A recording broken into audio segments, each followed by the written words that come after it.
prefer mo working with a script na yung ganyan? Kasi yung iba, ayaw nila ng descriptive, di ba? Kasi nga, parang nare-restrict yung directorial aesthetic. So, ikaw mas gusto mo yung descriptive or yung parang ano lang, walang description na give it up na. When it comes to the scenes po, Yeah. And your directorial style. yes, so the question is kung mas descriptive yung ano? Kung ano yung mas gusto mo bilang director, yung descriptive yung script or yung Basic lang. Basic ano. lang. Well, dito sa Kapalit, actually, my first time na maka-experience ng gano'n, na iba yung nagsulat. Kasi ako rin po, pag nabasa nyo rin yung manual, ano rin descriptive din pagdating sa bed scenes. Pero sa akin, ang dahilan ko doon is, gusto ko, kapag nabasa na ng boses, kapag nabasa na ng mga artista, masukat na kagad yung limitations nila. That's why. So parang para sa akin, practical yon. Hindi ko lang alam dito sa writers ng Kapalit kung yun rin ba yung motivation nila kung bakit ganun nila sinulat yung or nag-enjoy lang sila sa moment nung sinusulat nila yung screenplay. When it comes naman pagdating sa control, actually nagkaroon kami ng nagkaroon kami ng debate during the scripting ng film pagdating dun sa ibang mga scenes. Kasi tama ka as a director, sometimes may vision ka na sa mga scenes na kahit headline pa lang nakikita mo, alam mo na kung paano mo atakihin. Na para sa akin, hindi nag-match yung dun sa sinulat nila. Pero it's a fun experience and educational din para sa akin kasi I learned to compromise talaga pagdating sa material na hindi ako yung sumulat. Dito, natutunan kong mag-compromise and sila rin naman, meron ako mga sinuggest pagdating sa mga bed scenes. Hindi ko na lang i-specify kasi nung nagkakaroon kami ng debate with the scenes, dinidescribe ko rin kasi kung ano yung gusto kong mangyari. And hindi ko na lang i-specify din kasi dito yung mga artista kung alin doon yung mga scenes na ako yung nag-suggest. Ganun na lang po. Who's the scriptwriter of the movie? Jello... Maya Diaz. Jello and Maya. Nakalimutan ko yung last names nila po pero it's Jello and Maya. He has credit in the movie. Yes. Okay. Thank you. I believe it's their screen name. Hindi na rin ko parang code. Pero I think, yun din yung ating ginamit nila sa halip ako. Screen name. Pen name pa. Thank you very much. I think that was it. Thank you. Trixie Dow's TikTok content creator. For our next question, we have Mark Grabador of Entertainment Web and Grabador. Thank you, Karen. Well, congrats nga po sa Kapalit. Ang first question nga para kay Ricardo. Watching the trailer, maganda po yung color ng film. Gaano kayo ka-hands-on din pagdating sa mga technicals mo in making films? Sorry, can I... Gaano ka ka-hands-on din sa technical aspects po ng film? Madalas po, ako ang nag-iilaw, ako ang nagka-camera, ako ang pumuputol. May several times na ako rin din nagpo-produce. So, ganun ako ka-hands-on pagdating sa projects na ginagawa ko. Kasi, I have a difficult time minsan to designate sa totoo lang. Lalo na yung mga major,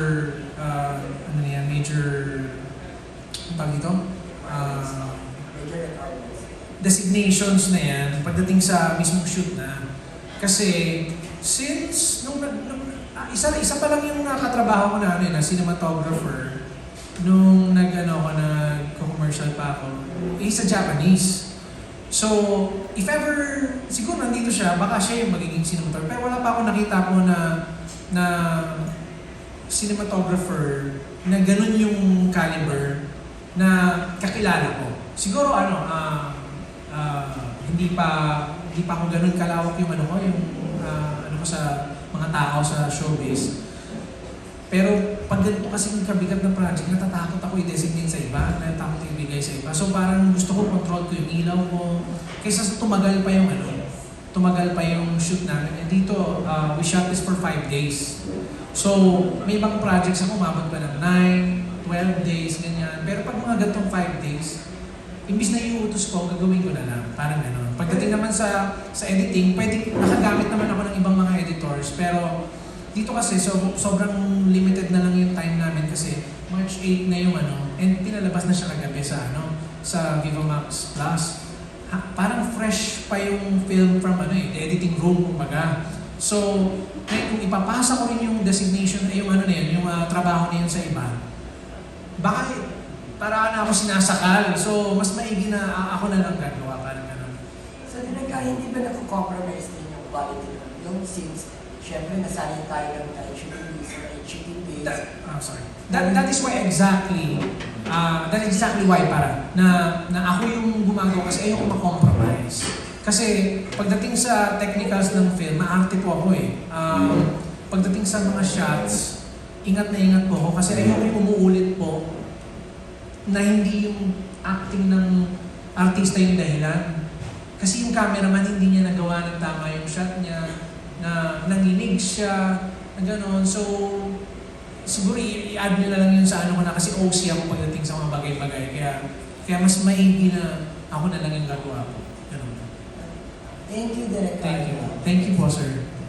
Thank you very much. That was Mark Grabador of Entertainment Web and Grabador. For our last set of questions, we have Roldan Castro of Abandon Tonight. Hi, Direk. Kumusta po?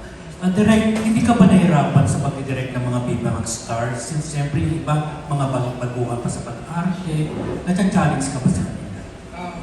Hello, sir. Well, this is my second Viva Max project pa lang po. So far po, hindi po nila ako binigyan ng hard time pagdating sa pagpapaarte sa kanila. And blessed po ako na sila po yung mga nakuha namin ng mga artista kasi lalong bumilis po yung shoot. Kilala niyo naman po kasi na gumagawa ng mga indie films. Medyo doon tumatagal po kasi syempre hindi talaga marunong umarte yung ibang mga nakukuha namin. So, tumatagal pa sa pag-motivate sila. Script pa lang, alam na nila kung paano nila i-motivate yung sarili nila. So para sa akin, mas napadali po yung trabaho ko.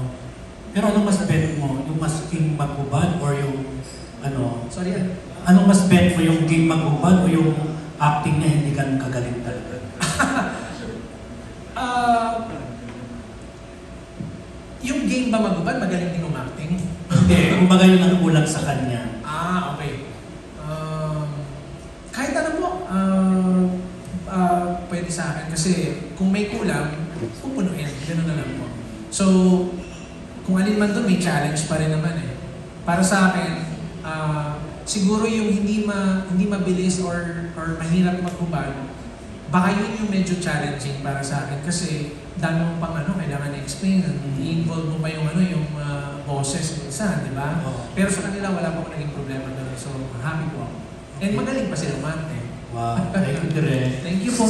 Sense, tawag nito, tinanong kanina yung reaction mo sa yung first time mo maghubad, di ba? Pero ngayon, kumusta na? Nahirapan ka pa bang maghubad o minaman mo na lang?